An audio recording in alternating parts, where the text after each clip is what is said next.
Tata school પર થતો traffic jam કોને આભારી? નવસારી મહાનગરપાલિકા કે ત્યાર પછીથી ટ્રાફિક શાખા? કારણ કે ટાટા સ્કૂલ પર રોજ ટ્રાફિક જામની સમસ્યા સર્જાય છે. ખાસ કરી રવિવારના દિવસે તો એ બદથી બદતર થઈ જાય છે.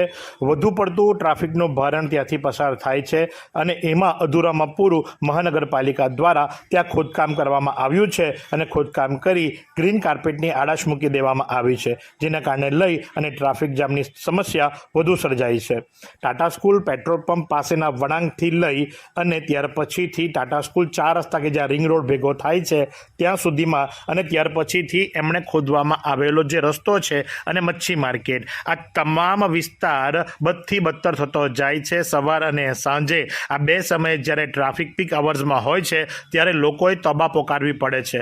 મહાનગરપાલિકા અને પોલીસ વિભાગ બંને સંકલન કરી અને યોગ્ય નિર્ણય લાવે એવી જનતામાં માંગ ઉઠવા પામી છે.